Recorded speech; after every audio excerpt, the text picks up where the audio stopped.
Hey guys, welcome to the video, and today I'm going to go over my 2017 Coachman Freelander 22 QB on an E450, not 350 chassis. These are a little bit harder to find on a 450 than on a 350, and that's why it took me a good, I want to say, 6-7 months to find this one. Now this is a review. While I think this is the best Class C for the size that you could buy, and I'll tell you my thoughts. This is again my personal reason on why I think this one is the best one out of all of them that I've seen, including the Sprinter chassis. Again, it is a 22-foot total length. I believe it's from cabin and everything, I want to say it's 25 and some change. Might be wrong, but from what I recall, that's what it is.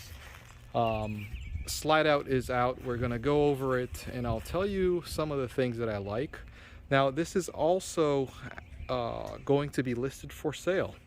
Not in a huge rush to sell it, however, we have already done everything that we planned to do. We pretty much traveled the whole United States and did our thing, and the kids have lost a little bit of interest in it. So since I'm making the video, I'm going to make a review and a presentation of this particular one. Now, it is extremely clean. I have a mild case of OCD, so I've kept it very clean, even though it's a camper and they're obviously not designed but intended to get dirty. This particular one, I have done all the things that being a car enthusiast or an RV enthusiast for that matter, you would want to do. Sway bar up front, sway bar in the rear. I have done the steering stabilizer in the front. I have done the, let's see here, new tires, obviously. And I have done the Sumo Springs. That was the other thing that I was missing as far as the suspension. I believe I could show you the steering stabilizer right there. Everything is super clean, absolutely no leaks. This is ready to go anywhere you would like to. Now, why did I do all these suspension modifications? Well, being a E450 or 350, it's basically a work truck. And with all this added weight, that obviously wasn't intended for it, it's at max capacity, maybe a little bit over max capacity if you were taking this as a work truck. So the extra sway bar, if I show you the stock sway bar versus the upgraded one, you will see the difference in thickness. It's pretty incredible. I would say it's more than double the thickness of the original one. I'm gonna try to sneak a view here. You can see the sway bar over there. That's the rear one. So just imagine it being less than half of that diameter. Once the modification was done, including the springs and everything all together, I will tell you, it drives like a dream. And I can't emphasize that enough. It pretty much drives like any van or larger van. When semis used to pass me, if you're an RVer, you know what I'm talking about, you used to get the sway pretty severely. Now RV or semis pass me, absolutely no issues at all. So that was a huge improvement. Anyone buying an RV, buying this one or any other one, it's one of the first things that I would do. Now this particular model, I will go over it and open everything so you could see. Again, it is very clean. Everything that I know works. This one has a radio over here, TV outside. That's a custom solar plug that I did with the controller that plugs into there, so when you're boondocking you could get some solar power. Over here you have your gas tank, which I keep closed, but some people keep open all the time. Again, I mentioned the tires. Another thing that I did, I have Tpms sensors on all 4 tires. I even had them on my trailer as well, so whenever you want to, you obviously could check the tire pressure and that is extremely important, especially going long distance. Now, we're getting to one of the points, one of the large points other than the size, is the storage. I do not know of another RV, Class C, this small, with the storage this one has. It is amazing. I don't know if it comes through video. I left a couple of my personal belongings in here so you could kind of tell from the size of them how big this is. But it is huge. I've fit, you know, 2, even 3, 4 bikes in there, full size. It's incredibly huge. Over here, I do have some tools, but this is pretty much an ice box if you want to have. They have drains. So all around the perimeter, this is obviously, you know what that is. These are all lined, and they could be, you know, used to store ice or whatnot. That is for the disposal. I keep everything nice and clean, secluded over there. But as I said, it's a brand new spare, never used. I added a light over there just so at nighttime you could turn on. It's also motion. It has a motion setting. I have a couple of grill, compressor, a jack, but it is incredibly large in here. And that was one of my main things, because if you think, you know, it doesn't have the space that we wanted looking at an RV, but we'll make it work. You're not going to make it work. I've been there, done that. Space is extremely important when purchasing an RV. So if the RV you're looking at does not have enough compartments, I would walk away, because you're going to obviously, for sure, have much more than what you were thinking you're going to get. This has double doors, so you could get to supplies either from the side big door or the rear door, which I find very nice. I keep my grill over here for easy access. Fishing rods. This does come with the towing package, and being a E450, it will tow, I want to say, instead of 75, it tows 11,000, I want to say. I might be wrong on that, but I will include it in the comments or in the link in the description, the exact tow amount. But it is a big difference from the 350, and that was the reason why I wanted to purchase the 450 and why I looked for one. City water connection. You have your fresh water, gas. Over here you have your cable TV.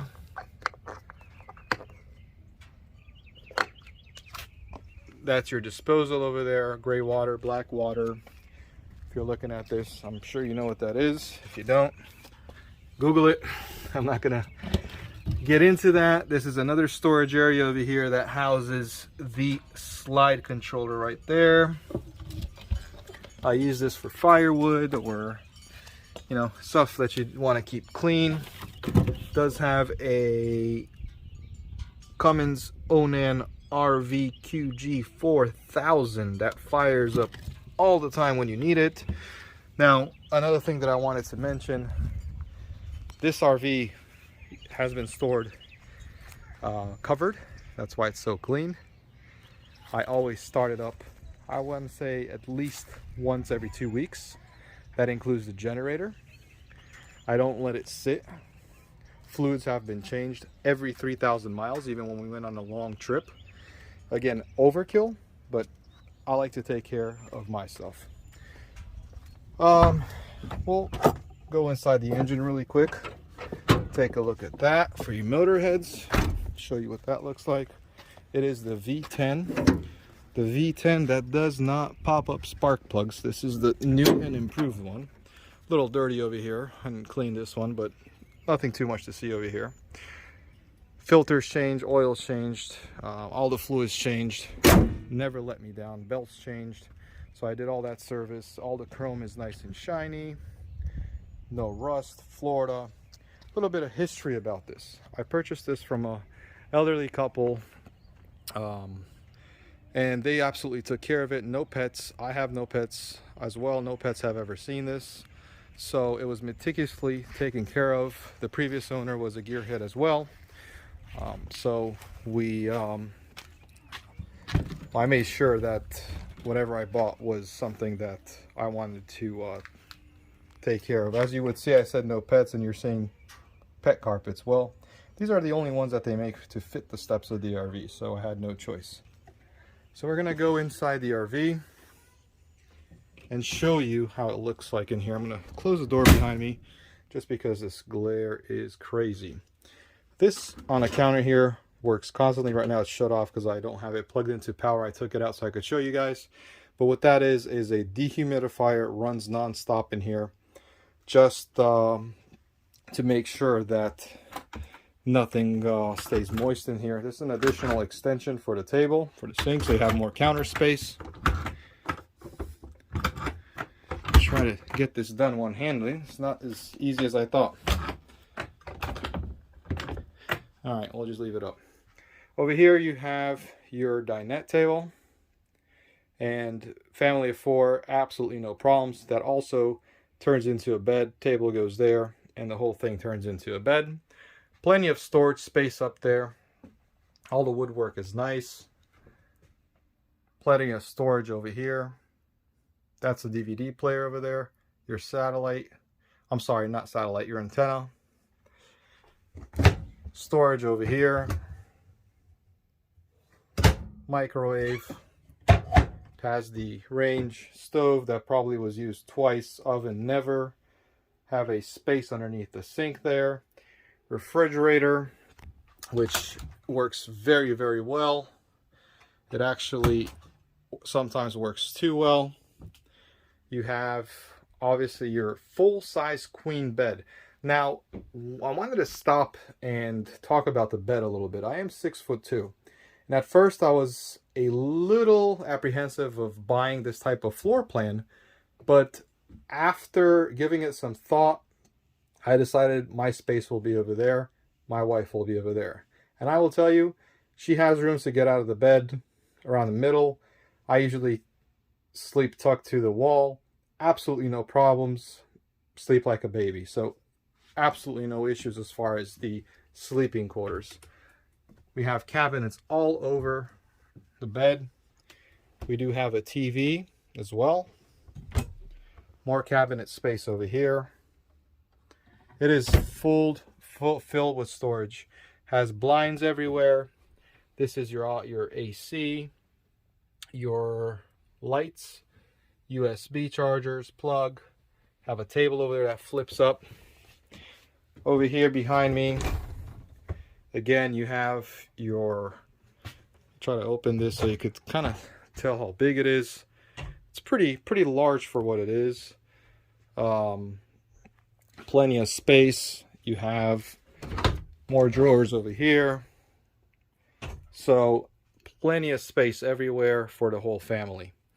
Up here you have a foam mattress that I took off to take the pictures, but there is one of those nice Costco foam mattresses. The TV swivels, so when you're watching TV, you could put it over here, and you will obviously have a different viewing angle. This is one of those shoe things that we put over the ladder. The kids usually just hop up there, but this works perfectly to keep the mess out. You can stay on a step and you immediately take your shoes off. Seats are clean, as you could see. I will talk about those upgrades in a second. I have a solar panel over here that I keep on the side. Going to the bathroom,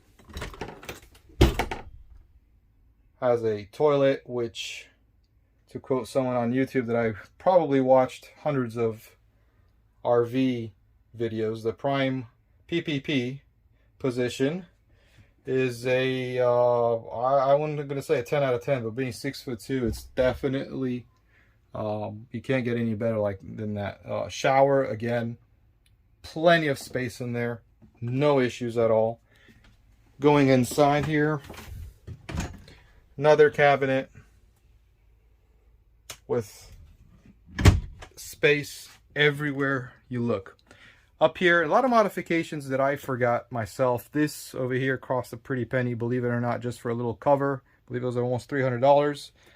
What that does is a silencer. And if you guys have been in RVs when it's extremely quiet, middle of the forest, and sometimes you're trying to sleep, and some people like it, it puts them to sleep, but if you're like me, I like it a little bit more quiet. So it changes, not only does it make it quieter, it also changes the pitch, the tone of the wind or the blower. So it doesn't sound as annoying, and it definitely helps with the sleeping when it comes to noise. So going over here, I'm going to start it up really quick, and then I'm going to talk with what I did over here. As you can see, the unit is changed from the stock one, and the reason I did that, it definitely helps when it comes to navigation and going somewhere. Turn on this fan so you could hear me. Miles currently on 41,978 miles. Since my ownership, I probably put around, maybe I want to say 20 almost. Never had any issues at all. Huge screen that could be adjusted. The stock one did not have any screen. Over here, you have your Tpms sensors that I was telling you about. I'm a little low on some tires, but you constantly see your tire pressure when you're going. Absolutely no dash cracks. As I said, it is a very clean rig, and it's ready to go anywhere. The wire's hanging out here. I'm gonna try to do this, and hopefully the video doesn't go out. But what this is a Atoto F7, and once you plug in your Android or your Apple phone, it works with both. You have CarPlay or Android, whatever, Android Auto, I believe they call it. So it's amazing. Voice command, everything works. Really cool piece of technology. One of my favorite modifications that I've done to the car. Here's the Android Auto in play, and you could see you have different options here.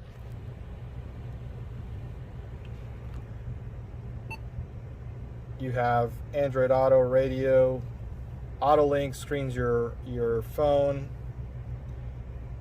reversing camera. This is a must whenever you have bicycles or towing something. This stays on all the time, so you do have that. And navigation shows, but since I'm taking a video, it will not show. I will try to take a video of that separately so you can take a look at it. Alright, so I got the video to work. As you can see, this is navigation, and what you do is you tell it to push the microphone, give it an address, give it some commands, restaurant, gas station, whatever you would like. You could even ask it, you know, what time is it today, what date is it today, or who invented something, and it will definitely look that up for you. And in your home menu, you have obviously the maps, the music, whatever apps you have. Right now it's running on Android Auto, but it could run on Apple as well. So again, this is one of my favorite pieces as far as modifications or upgrades to the technology part of it. It definitely helps your trip, and you don't have to constantly look on your phone and trying to figure out where you're going. AC blows very cold, and I wanted to point something out. A lot of the RVs, once you have your AC on, you have to turn on the RV AC as well with your generator running down the road. Well, guess what? This being small and it's pretty well insulated, your AC from the vehicle actually makes the whole cabin cool. It does have to stay on full blast, but we've went to Nevada in 100+ temperatures and no one complained. It was perfectly doable, and it kept everyone cool. So that's my review and my quick look around of the 22 QB. Most of the things that I mentioned are why I picked this RV and why I think personally, for your money, this is the best bang for your buck. If you don't think so, let me know why. If you would like to have more information or know more information, feel free to ask in the comments below. Thank you. Another thing I wanted to show you guys is the operation and the control panel we have here. And another thing that I liked about this RV compared to other ones, a lot of the Class C smaller ones have the sink out here. I don't want my sink out there. I want my sink inside the bathroom where it belongs. So having this floor plan allows you to have the sink inside the bathroom. I just don't think a sink should belong out in the living space. Obviously your kitchen is here, but this is your kitchen counter. Wouldn't want the sink next to the dining room table for some reason. Might be weird, but that's just my thought. Now the slide, we're going to put in this slide right now and show you what it looks with the slide in.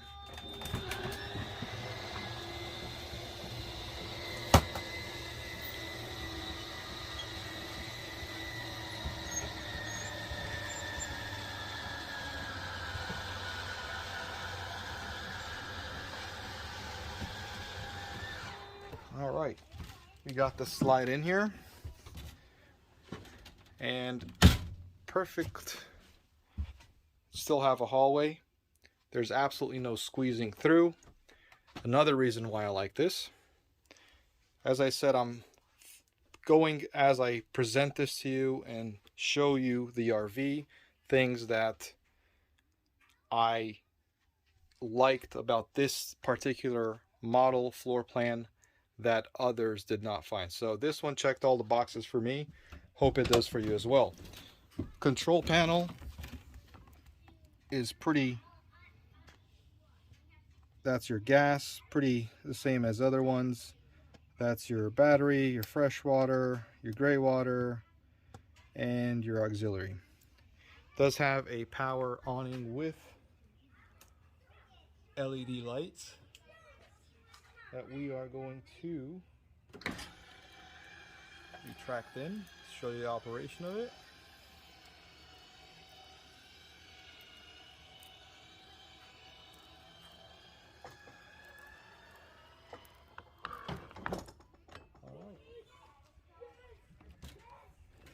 Show you what it looks like with the slide completely put in. Now this RV measures around 8.5 feet width, fits perfectly under my house under a covered awning,